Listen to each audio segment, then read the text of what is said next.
Salve, salve, gente, tudo bem? Bem-vindos a mais um vídeo do Parabólica. Hoje vídeo aula de História do Brasil. Tema extremamente importante que a gente vai falar sobre o processo da independência do Brasil.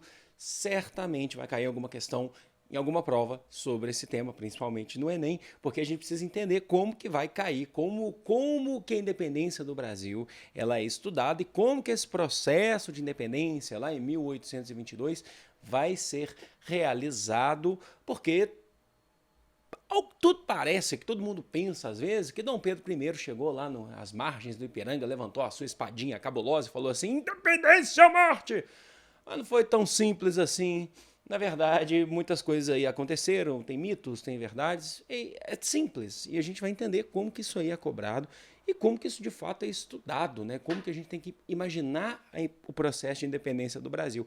É muito simples. Se você pegar o pé da nossa última aula que a gente falou do período joanino, a gente falou que a gente teve lá no período joanino a Revolução do Porto, que foi quando a elite portuguesa exigiu o retorno da família real a Portugal e, consequentemente, a recolonização do Brasil.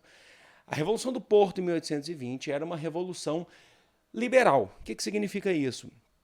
O pessoal lá em Portugal queria que a família real voltasse, mas não voltasse necessariamente a governar o reino português. Eles gostariam que Portugal se tornasse uma monarquia parlamentar.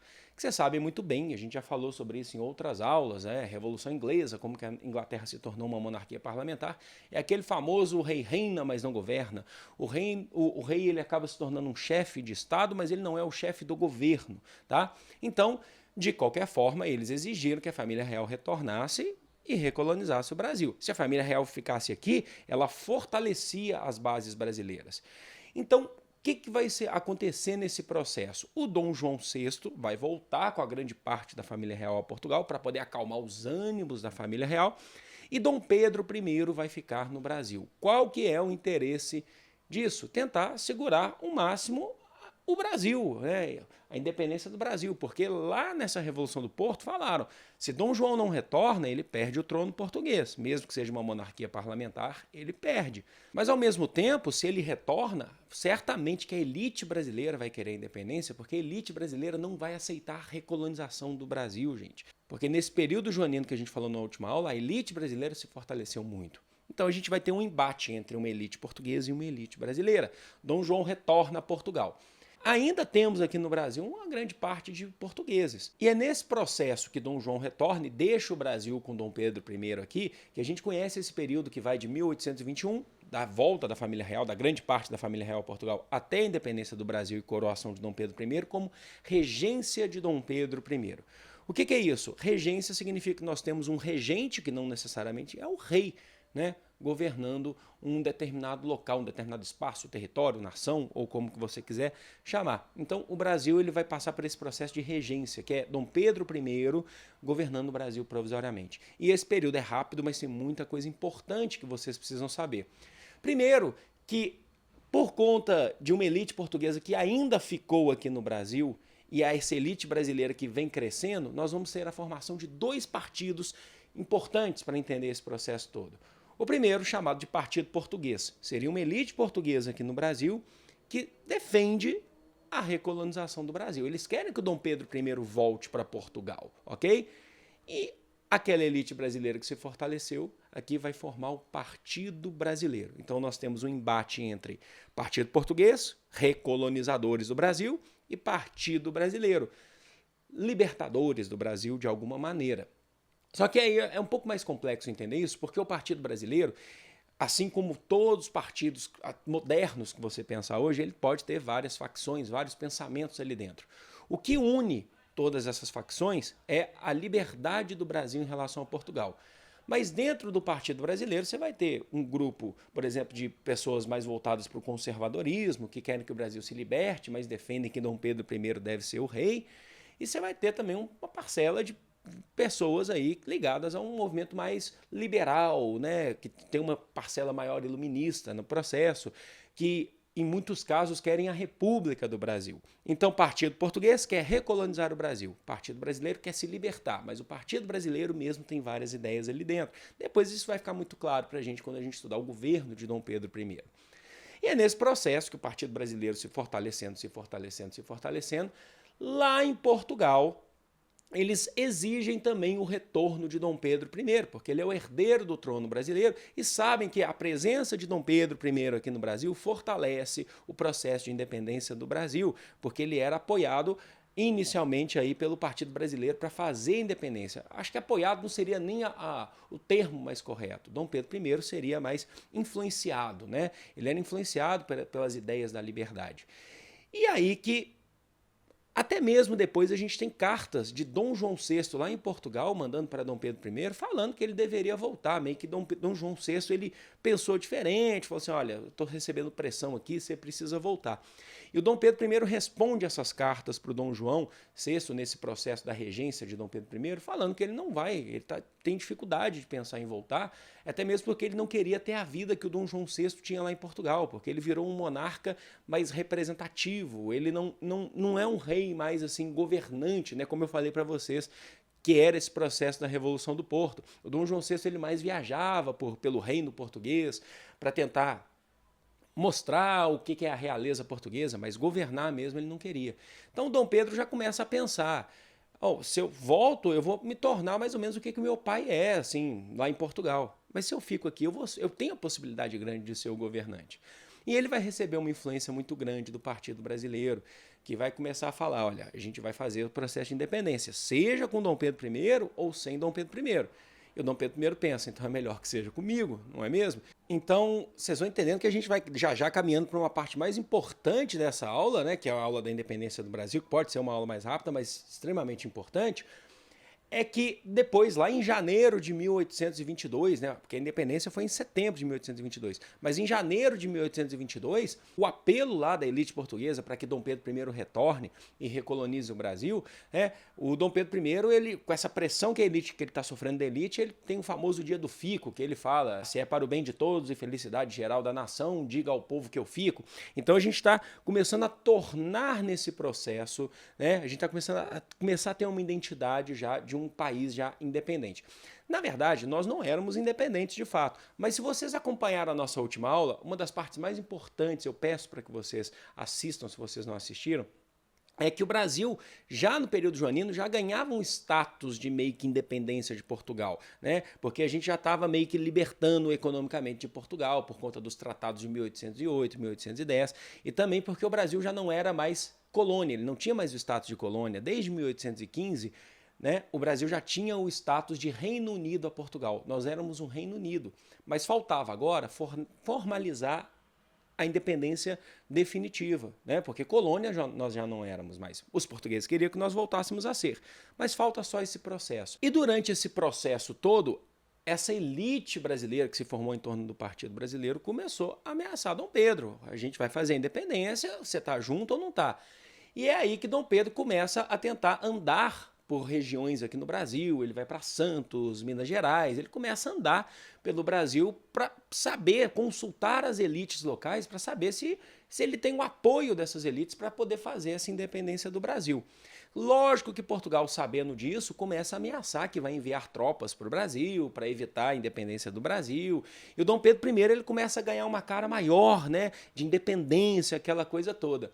E é aí que ele recebe uma carta. Na verdade, não foi ele que recebeu, ele estava vindo de Santos e estava chegando ali onde é hoje São Paulo, né, uma região ali em São Paulo. Ele estava chegando ali e recebe uma carta que, na verdade, a sua esposa, que era austríaca, Dona Leopoldina, recebeu. Ele não estava no Rio de Janeiro. Rio de Janeiro era a capital do Brasil. E ela, através de um mensageiro, ela envia essa carta para ele, que ela recebeu de Portugal, falando que Portugal estava vindo para cá trazendo tropas para evitar esse processo de independência, seja por Dom Pedro I, pela elite brasileira.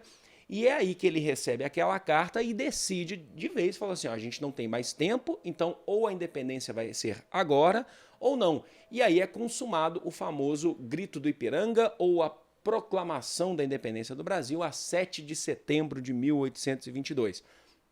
Beleza, tudo isso que a gente contou agora foram histórias de como que foi realizado esse processo. Mas o Grito do Ipiranga, né? Tem muita gente que vai falar que você tem versões diferentes sobre o Grito do Ipiranga. Tem muita gente que vai falar que esse grito não existiu, Tem gente que vai falar que Dom Pedro estava com 4, 5 pessoas apenas no dia desse grito. Tem gente que fala que o Dom Pedro I estava a pé e sofrendo de diarreia, porque as viagens eram longas e certamente ele estava vindo de Santos. E quando chegou ali às margens do Ipiranga, né, do rio, do riacho do Ipiranga, ele fez o processo de independência do Brasil. Tem gente que vai falar que ele não estava a cavalo, que ele estava a pé, tem gente que fala que ele estava em cima de uma mula, que era muito mais utilizado do que um cavalo, o que tem muito sentido, né, para a gente entender isso. E ele, definitivamente, ele assina, ele resolve assinar a independência do Brasil com grito ou não. Vamos entender esse processo, porque agora é a parte mais importante desse processo do Ipiranga, desse grito do Ipiranga, né, gente? Primeira coisa, Dom Pedro I fez a independência do Brasil com uma pressão gigantesca da elite. Eu dou até o nome do cara para vocês, que era um conselheiro de Dom Pedro I, pertencente a uma elite brasileira chamado de José Bonifácio. Ok, se ele não fizesse a independência do Brasil, certamente a elite brasileira ia fazer essa independência. Então é melhor que Dom Pedro faça, porque assim ele se mantém no poder, né? Encerra o período da regência e daqui a pouco ele se torna um imperador brasileiro. Tá dando para entender esse processo? Olha só como é que não é complicado. E a parte importante que eu falei para vocês, o grito do Ipiranga, seja grito ou não, ou seja só uma assinatura, né? Mas o processo de independência do Brasil foi feito pelas mãos da elite. Não houve participação popular no processo do Ipiranga, do grito do Ipiranga, da assinatura da independência do Brasil. Não houve participação popular, tá bom? Então isso é muito importante. Na verdade, grande parte do Brasil nem ficou sabendo, naquele momento que o Brasil estava se separando de Portugal. Grande parte do Brasil, inclusive, não sabia nem quem era Dom Pedro I, para vocês terem noção, porque ele era um líder, mas localizado no sudeste do Brasil, mas se você quiser focar mais no Rio de Janeiro, São Paulo. Então olha só a complexidade do que é o grito do Ipiranga. E aí eu falo uma coisa, esse é o primeiro ponto, a elite que vai sistematizar esse processo do grito do Ipiranga. O segundo ponto, que é muito importante, muito importante, vocês não podem perder isso de vista, tá bom, gente? No processo da independência do Brasil, a partir do 7 de setembro de 1822 até um pouquinho antes, nós tivemos muito mais continuidade do nosso passado colonial do que rupturas com o nosso passado colonial. Mais continuidade do que rupturas. O que significa isso? Nós ficamos independentes agora de Portugal? Ainda não definitivo, mas na próxima aula vocês vão entender isso. Tá, nós ficamos independentes. Só que nós somos independentes agora com um rei aqui no Brasil, que é português. E por mais que ele tenha meio que se negado a retornar a Portugal, vocês vão entender depois que ele valoriza muito mais as instituições portuguesas do que as brasileiras, porque afinal de contas ele é português. Dom Pedro I é português, não é brasileiro. Outra coisa, o que caracteriza o nosso passado colonial? É característico pela nossa mão de obra escrava, pela nossa monocultura exportadora. O Brasil continua com isso. A gente continua com escravidão, a gente continua com senhores de escravos, senhores de grandes fazendas, né, latifúndios, né, uma monocultura exportadora. Então, assim, a gente ainda está vivendo o processo, ainda o fantasma do processo colonial. Só não somos mais ligados a Portugal. Inclusive, agora a gente está com uma influência gigantesca da Inglaterra, e vocês sabem muito bem por quê, porque a gente já falou isso em videoaulas anteriores. Então, muito importante, esses dois pontos são os mais importantes para vocês entenderem sobre isso, o que, se cair, pode cair sobre isso no Enem, que é, primeiro, a elite sistematizou a independência do Brasil, e segundo, houve mais continuidade do nosso passado colonial do que ruptura, porque as bases coloniais elas estão mantidas aqui no Brasil. E é nesse sentido que eu mostro para vocês dois quadros extremamente importantes. O primeiro quadro, que é o mais famoso, que é o quadros que contam a história do Grito do Ipiranga, o mais famoso é o quadro do Pedro Américo, que terminou de ser pintado em 1888, já no final já do período imperial brasileiro, que é o famoso Grito do Ipiranga, né, ou Independência do Brasil. E eu colocando aí, vocês já estão vendo na tela, vocês podem perceber uma coisa muito importante, que o Dom Pedro I, esse quadro foi pintado como uma maneira de mostrar Dom Pedro I como um líder da independência do Brasil.